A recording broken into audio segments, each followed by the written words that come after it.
안녕하십니까. 평택촌놈 주식TV 봉수원생 이강민입니다. 2019년 9월 22일 일요일 무료 방송을 녹화로 오늘도 진행하도록 하겠습니다. 네, 이번 주에는 비가 많이 오네요. 비가 굉장히 많이 와가지고 뭐 외출하신 분들이 별로 없으실 것 같아요. 지난주까지 시장의 흐름이 굉장히 좋았었죠. 어쨌든 시장의 흐름을 잘 파악을 하고 잘 대응하시기를 바라겠습니다. 네, 첫 번째 종목, 첫 번째 순서부터 해서 그대로 진행을 하도록 하겠습니다. 자, 이번 주 특징주부터 시작하도록 하겠는데요. 이번 주에는 제일바이오와 신성통상 이렇게 두 가지를 골라왔습니다. 둘 다 테마주죠. 제일바이오는 이번 주에 흐름이 좋았어요. 이게 화요일에 급등, 수요일까지 급등하고 조정을 받았는데요. 여기에서 기회였어요. 사실 이 종목을 추천하려고 하다가 다른 종목을 추천했는데 딱 찍히기만 하고 올라가 버려가지고 굉장히 좀 허무했는데요. 이 종목은 생각했던 가격까지 딱 왔습니다. 그래서 원래 생각했던 게 4,650원이었는데 여러 가지 종목을 추천하면 안 되니까, 너무 많은 종목을 추천하면 안 되니까 그 종목을 골랐는데 이 종목이 오히려 제대로 잡히고 딱 상승하더라고요. 그래서 좀 아쉬움이 있었는데 어쨌든 이 종목은 뭐 한 4,650원 이 아래로 내려오면은 분할 매수 한번 해볼 필요가 있어요. 그래서 뭐 여기에서 잡고 여기에서 이렇게 분할 매수하면 되겠죠. 단기적으로는 조정받을 가능성도 있습니다. 이번 주에 파주 쪽에서 의심 신고가 두 건 있었는데 둘 다 이제 음성 판단을 했죠. 그래서 뭐 좀 한 고비는 넘긴 상태고요.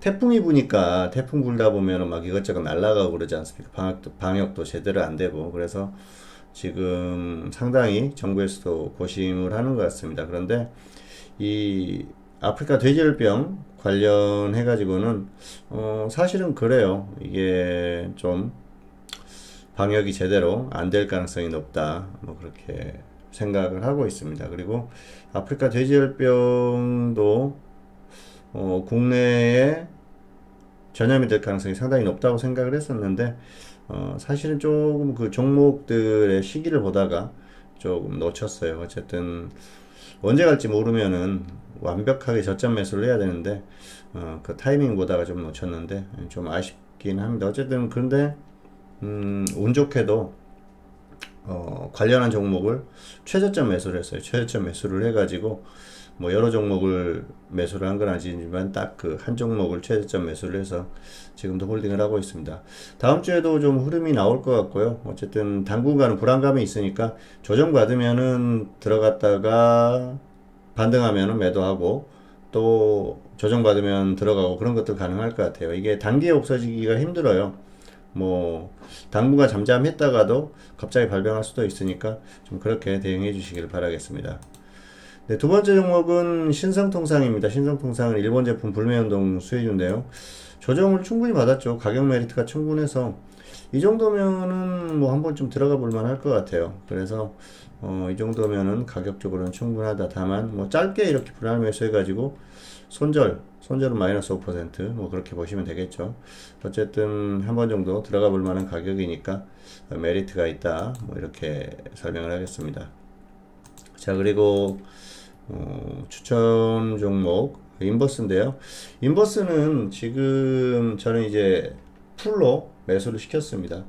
원래 최초 매수가가 6,850원이었어요. 그래서 수익이 상당히 많이 났었는데 좀 아쉽긴 합니다. 뭐 여기에서 매도를 하고 여기에서 다시 잡았으면 좋았겠죠. 그런데 지수가 이 정도까지 올라올 거라고 예상하지 못했기 때문에 조금 아쉽고요.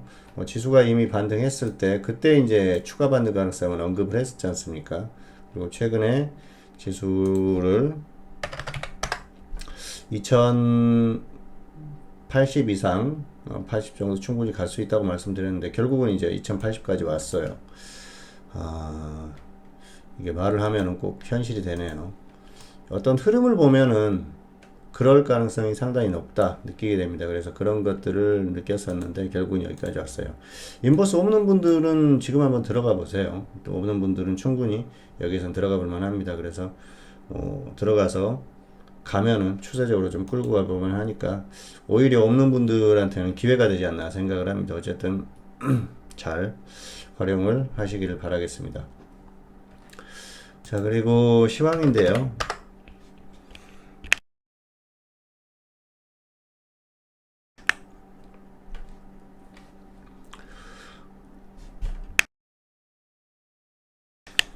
네, 시황은 지수죠. 지수는 자, 상당히 강합니다. 코스피 이번 주에도 급등을 했죠. 월요일부터 해가지고 지난주가 2049였는데 2092까지 왔어요. 수치상으로는 어느 정도 한계 왔다고 보는데요. 상당히 강하고요. 코스닥도 추가 반등했습니다. 코스피가 가니까 따라가는 흐름이에요. 코스닥은 코스피 하나만 보시면 돼요. 코스피하고 제약 두 가지죠. 제약이 어떻게 움직이는지. 그래서 결국은 제약이 움직여야 코스닥이 움직일 수 있습니다. 제약이 갑자기 확 꺾이면서 이전에 한번 경험을 했지 않습니까? 코스피가 움직이는데도 제약이 움직이지 않았었던 그런 경험을 하였었는데요. 제약이 상당히 중요합니다. 결국은. 자, 그리고 코스피는 지금 보면은 억지로 끌어올린다, 그런 느낌이 강해요. 특히 이제 전기전자, 삼성전자죠. 삼성전자를 끌어올리고 있는데 수급을 보면은 이 전기전자 쪽에 외국인들이 단계 매수가 들어왔죠. 그리고 그 이전에는 연기금이 계속 매수하지 않습니까? 연기금이. 연기금 참 재밌어요. 수익이 나든 말든 계속해서 보시면은, 예, 좀 보시면은 연기금 쪽에서 계속해서 매수를 했죠. 자, 한 5월 그때 말씀드렸지 않습니까? 24일 정도부터 계속 매수를 했어요. 연기금 쪽에서 전기전자 쪽에 거의 뭐 2조가 넘게 매수를 했지 않습니까? 5월 24일부터다 보면은 삼성전자, 자, 거의 뭐 이 정도예요. 이 정도. 5월 24일. 뭐 그렇게 이제 낮은 상황도 아니었는데 평균적으로 보면은 가격이 한 45,500원 정도 되겠죠. 그런데 뭐 아래에서 매수한 것도 많고 위에서 매수한 것도 있죠. 예, 그래서 이 가격을 보면은 지금 평균적으로 한 44,500원 뭐 거의 그 정도 될 것 같아요. 왜냐면 아래쪽에서 이제 매수한 그런 것들이 있으니까 가격이 그럴 것 같습니다. 그렇다고 보면은 지금 거의 이제 10%가 넘게 수익이 났거든요. 여기서 어떻게 할 것인가가 문제죠. 예, 집중적으로 매수가 많이 들어왔던 게 갑자기 이제 8월 2일부터인데 8월 2일부터 그러면은 단가가 조금 더 낮아지겠죠. 예, 그러다 보니까 10% 이상 수익이 나왔을 것으로 봅니다. 연기금이 계속 매수한다면은 연기금의 어떤 패턴이죠. 얘네들은 뭐 주구장창 매수를 하죠. 그리고 최근에 외국인들이 매수하는데 외국인 매수는 별로 정상적으로 보지는 않습니다. 그래서 정상적인 외국인들이 갑자기 매수를 할까요? 자, 보시면은 외국인들이 갑자기 매수를 하고 있어요. 특히 이제 최근에 매수를 하는 건 좀 비정상이라고 봅니다. 그래서 이 뭐 그냥 외국인으로 보지 않습니다. 어쨌든 그러니까 이게 억지로 끌어올리는 그런 상황이 됐고요. 그리고 연기금 쪽에서 계속 매수를 한다는 것, 지수와 연관된 그런 흐름이라고도 봐요. 그리고 연기금은 이제 연말이면 결산을 해야 되지 않습니까? 그런 면에서 봤을 때는 뭐 주구장창 매수를 할 수도 있는데요. 그렇다고 계속 갈 것 같지는 않아요. 외국인들이 계속 매수할 것 같지도 않고, 그렇기 때문에 어느 정도 좀 한계 왔다, 이렇게 봅니다. 여기에서 꺾이면은 다시 쭉 밀릴 가능성이 상당히 높고요. 좀 이제 지지부진한 이제 찌글찌글한 흐름은 가능하겠죠. 버티면서. 그런데 계속 가는 그 정도는 아니다. 그렇게 보고 있습니다. 자, 그러다 보니까 결국 이제 삼성전자의 역할이 굉장히 중요하겠죠. 이번 주같이 계속 이렇게 끌어올리는 역할을 할지. 그리고 장중의 흐름을 보면은 지수가 조금 조정을 받으려고 하면 삼성전자가 버티면서 버티게 하는 그런 흐름들이 많이 나왔어요. 그런 것들이 좀 역시 지수를 좀 붙들고 있는 그런 흐름이었었고요. 자, 어떻게 보면은 연기금이 지수를 지금은 만들었었던 그런 상황이기도 한데요. 좀 억지스럽죠. 자, 그런 것들이 이제 계속 가기가 힘든 상태가 아닌가. 그리고 단기적으로 좀 호재가 나왔지 않습니까? 한국 같은 경우에는 북한, 뭐 미국하고 북한하고 회담을 한다고 하니까 또 이제 뭐 문재인 대통령이 갑자기 또 유엔총에 가가지고 뭐 중재자 역할을 한다고 그러는데요. 뭐 또 어떤 그 분은 그러더라고요. 뭐 내비게이션의 역할이라고 그러는데 방향을 제시해 준다는 뜻이겠죠. 아니 그런 말을 좀 안 만들었으면 좋겠어요. 그냥 어? 뭐 중재자까지는 이해를 합니다만 무슨 내비게이션의 역할을 한다. 그걸 억지로 뭔가를 좀 만들어 보려고 하는데 좀 우습지 않습니까? 그냥 중간에서 방향을 설정해 주는 그런 역할을 한다. 뭐 그렇게 하면 될 텐데 굳이 뭔가를 만들려다 보니까 좀 약간 부자연스러운 그런 상황이 됐어요. 어쨌든 그 북한의 그 미사일 쏘던 그런 행위가 좀 멈추면서 이 한반도의 긴장이 좀 완화되는 듯한 그런 분위기를 만들면서 지수도 더 끌어올리는 그런 역할을 하고 있어요. 그리고 이제 그 중심에 연기금이 삼성전자를 엄청나게 매수한 흐름이 있다는 것이죠. 연기금은 결국은 이제 정부에서 운영을 하는 거 아니겠습니까? 정부에서 그 연기금의 운영을 어떻게 보면 한다. 그렇게 봐야죠. 왜냐하면은 국민연금공단의 결국 인사들을 최고 운영자를 정부에서 선임을 하는 거 아니겠습니까? 그리고 그 밑에서 연금의 운영을 담당하는 그쪽도 연기금 내에서 본인들이 전문가를 초빙을 해가지고 그걸 선임을 한다. 그렇게 보긴 좀 어렵겠죠. 어쨌든 정부의 역할이 상당히 강하고요. 그리고 최근에 이제 좀 보셨지 않습니까? 국민연금의 어떤 그 기업들에 대한 개입을 더 많이 할 수 있는 그 제도를 바꾸겠다 그렇게 하는데 그건 좀 부작용이 많이 있을 것 같아요. 일례로 조양호 회장이 결국은 한진 그룹에서 이사해서 이제 대한항공에서 탈락을 하면서 결국은 생명까지 잃었지 않습니까? 그런 부작용이 나온다는 것이죠.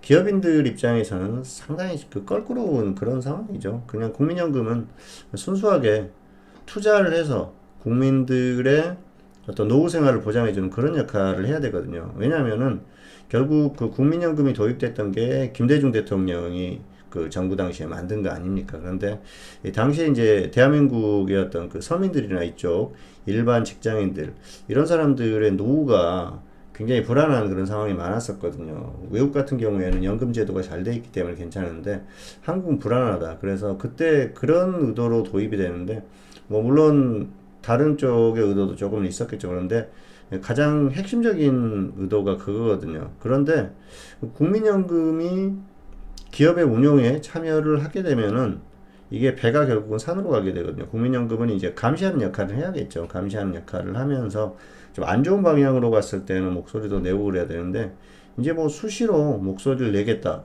그리고 또 기업의 운영까지 본인들 해버리다 보면은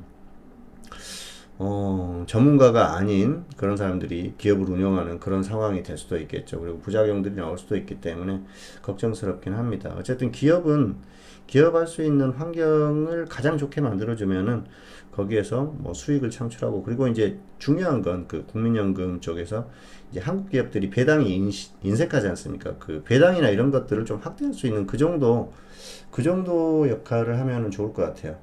그런데 지금은 어떻게 보면은 기업들에게는 상당히 부담스러운 온라인상에서는 조금 그런 그 말하기 부담스러운 그런 상황까지 좀 가지 않나 생각을 해서 조금 아쉽습니다. 어쨌든 지금 보면은 삼성전자의 지금 주가의 흐름이 그렇게 나왔다는 것이죠. 그래서 이게 지수와 연관됐다. 뭐 너무 이야기가 길어졌는데요. 그렇게 보시면 될 것 같고요.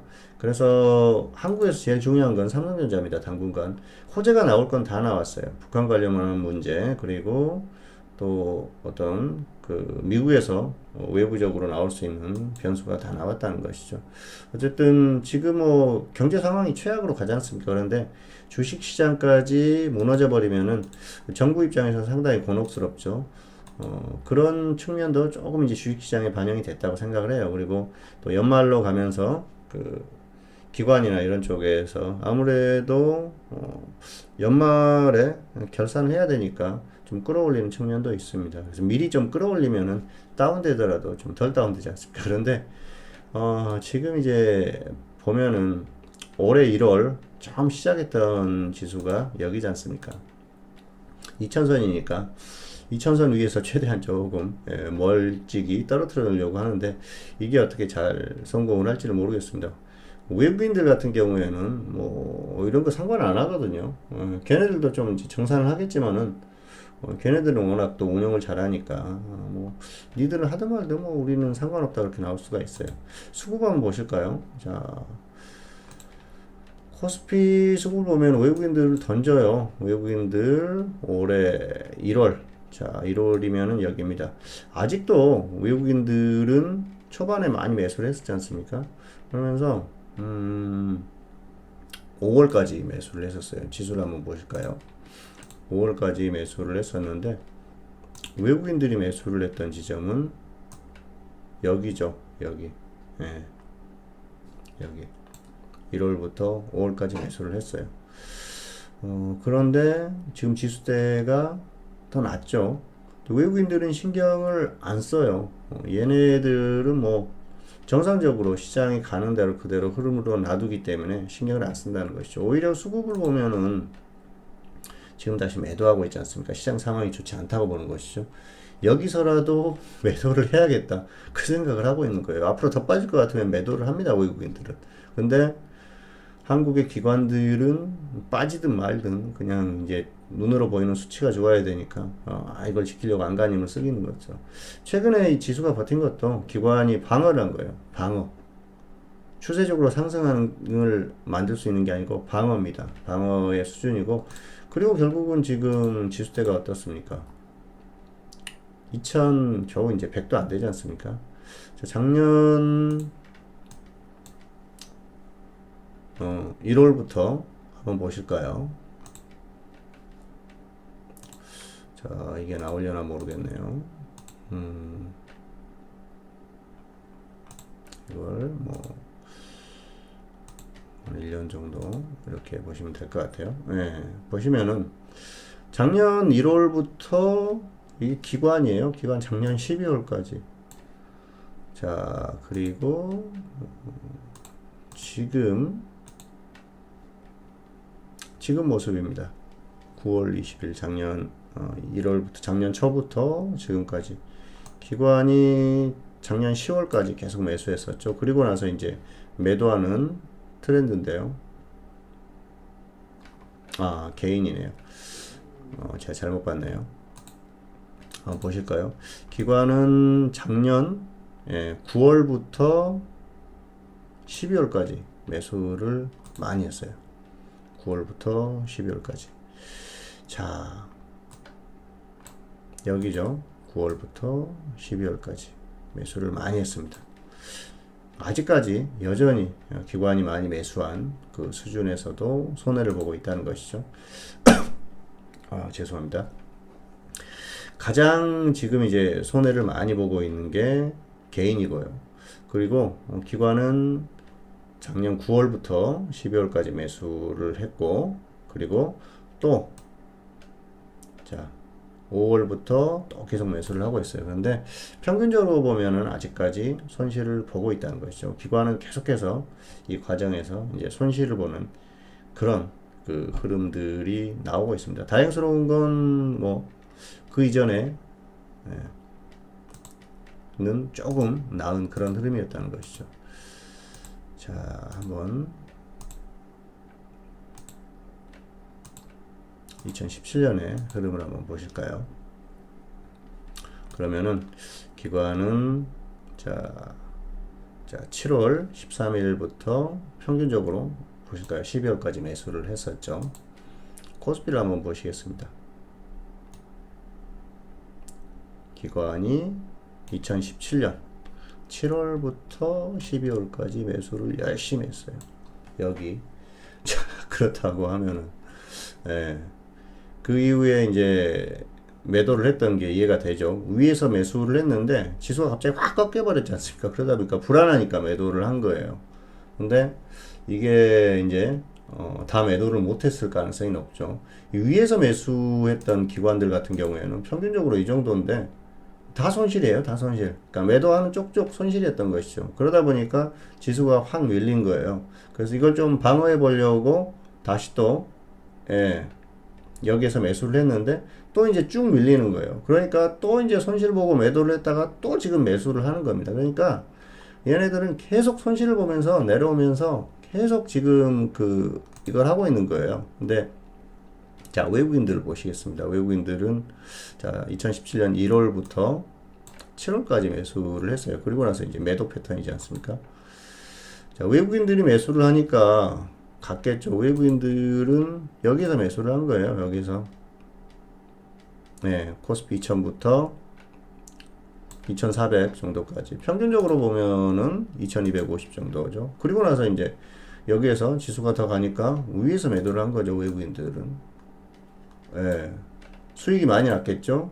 그러니까 지금 뭐 여기 아주 아래에서 매수한 사람들은 더 빠지네. 그러니까 빨리 던져버리자 하면서 매도를 할 수 있는 거예요. 그리고 아주 장기적으로 보면은 과거에는 여기에서는 이제 매도가 계속 됐었는데요. 사실 진짜 초장기적으로 보면은 2010년대 중반에 이때 외국인들이 평균적으로 매수했던 가격이 어느 정도 되냐면 1550입니다. 그러면 이 사람들은 아주 장기 투자하는 외국인들 같은 경우는 지금도 가지고 있을 수 있어요. 그러면은 이때 당시에 매수 금액이 거의 50조 정도 돼요. 그럼 이걸 다 매도를 할 수 있었을까요?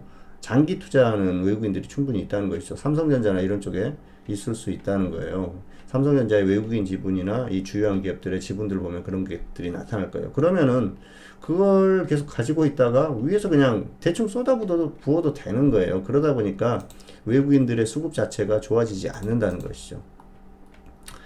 자, 이래서 수급이 좋아질 가능성이 떨어진다, 그렇게 보는 겁니다. 그러면은 장기적으로 보면은 결국은 지저분합니다. 결국은 이게 가는데 한계가 있다는 거예요. 반등이나 봐야 뭐 크지 않다는 것이죠. 그리고 추세적인 지금 수급 자체가 외국인들이 매도하는 그런 트렌드 아닙니까? 지금 매도하고 있기 때문에 외국인들이 다시 수급적으로 매도를 하고 있는 흐름이에요. 최근의 상태를 보면은. 그래서 결국은 이제 이 수급의 어떤 패턴을 봤을 때는 외국인이 매도하고 기관이 방어하다가 기관이 같이 매도하면은 개인이 다시 매수할 수 있는 그런 흐름으로 이어지지 않을까. 그리고 기관이 매수를 한다고 하더라도 결국은 이게 방어하는데 한계가 있을 가능성이 상당히 높고요. 단기적으로 이제 선물 쪽의 수급을 보면은요, 예.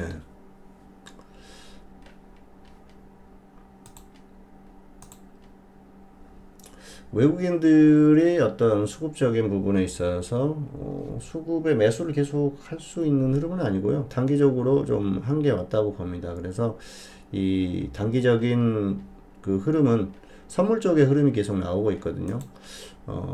코스피 쪽에서는 지수 방어하면서 좀 끌어올리는 흐름, 결국은 이제 단기 매매는 이 선물 쪽에서 흐름이 나오고 있는데 다시 외국인들이 매도할 가능성이 상당히 높다, 그렇게 보고 있습니다. 그래서 결과적으로 수급 전환 가능성이 높기 때문에 여기에서는 단기적으로 소폭 조금 꺾이든지 아니면은 그냥 단기 추세적으로 그냥 쭉 밀려버리든지 그럴 가능성도 있으니까 지금은 상당히 조금 복잡한 상황이 됐어요. 여기에서 지수를 갑자기 강하게 2100을 뚫고 확 뚫어주면은 어떤 단기 흐름이 가능해요. 그래서 뭐 순간적으로 쭉 갈 수 있는데 뭐 2130 그리고 그 다음에 또 2200 가까이 이렇게 한 번쯤 또 시도를 해볼 수도 있겠죠. 그게 이제 변수가 워낙 많기 때문에 사실 시장은 메이저들이 만들면 그대로 가지 않습니까? 뭐 불가능하다는 게 아니에요. 그 정도도 뭐 가능하기 때문에 2100을 뚫어줬을 때는 우리가 이제 위쪽도 봐야 된다는 것이죠. 그런데 아직까지는 지금은 확인을 해야 될 부분이기 때문에 여러 가지로 부담스러운 구간까지 온 건 사실이에요. 그래서 추세가 계속해서 가는 게 어려운 건 맞습니다. 그런데 단기적인 흐름이 중요한데 단기 고점이 어디까지 갈 것인지는 이제는 좀 확인을 해야 될 그런 부분이에요. 앞에서 언급드렸었던 말씀은 추세예요.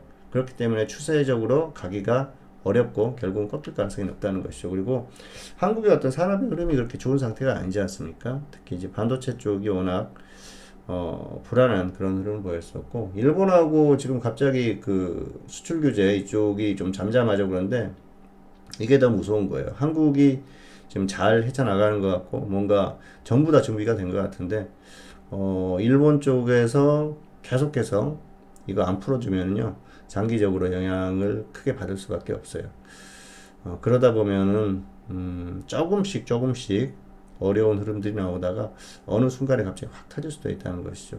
그리고 미국하고 중국하고 무역 분쟁 절대 쉽게 해결 안 됩니다. 그러다 보면은 결국 수출하는 한국 같은 경우에는 타격을 받는다는 것이죠. 자, 이런 부분들 잘 생각하시기 바라겠습니다. 자, 지금은 지수를 일단 확인을 해야 돼요. 그래서 위로는 2100선을 뚫어주는지, 뚫어주면 조금 더 간다고 보시고요. 그리고 자, 아래로는 2070, 수요일 종가였었죠. 2070 이탈하면은 그때는 단기 고점 가능성이 상당히 높아집니다. 그렇다 보면은 지수가 이제 꺾인다. 특별히 다시 뭐 조정받았다가 갑자기 또 뭐 변수를 발생을 해서 삼성전자를 엄청나게 폭등시킨다든지 미국 시장이 급등하든지 이런 흐름으로 인해서 더 끌어올려주지 않으면은 어렵다. 그렇게 보시면 될 것 같아요. 2100, 2070 위아래로 그렇게 보시기 바라겠고요. 자, 이제 마지막으로 종목인데요. 종목은 지금 아프리카 돼지열병 관련주들, 아프리카 돼지열병 관련주를 보시면은 이게 진바이오텍부터 여기 대한제당까지 모아놨습니다만은 지금 종목들이 움직이니까 여기가 가장 활발하고요. 그리고 나서는 이제 일본 제품 불매운동 엄청나게 많죠. 엄청나게 많은데 불매운동 수혜주는 조정을 받은 종목들이 많아요. 그래서 서서히 종목별로 단기 매매 좀 해볼 만한 그런 상황이 왔습니다. 자, 그리고 길게 보면은 결국은 이제 추세적으로는 5G, SK텔레콤부터 이쪽에 종목 쭉 모아놨는데요. 5G는 하나씩은 추세적으로 끌고 가야 돼요. 저도 이제 5G 하나는 추세로 끌고 가고 있습니다. 그래서 추세로 끌고 가고 있는데 얼마나 흐름이 나올지는 모르겠습니다만은 역시 5G도 하나 정도는 추세로 끌고 가야 된다. 그리고 미세먼지의 계절이 왔죠. 미세먼지도 관심을 서서히 갖기를 바라겠습니다. 미세먼지도 하나 추천을 해서 추세로 끌고 가고 있는데 한번 빵 터지면 좋겠어요. 예.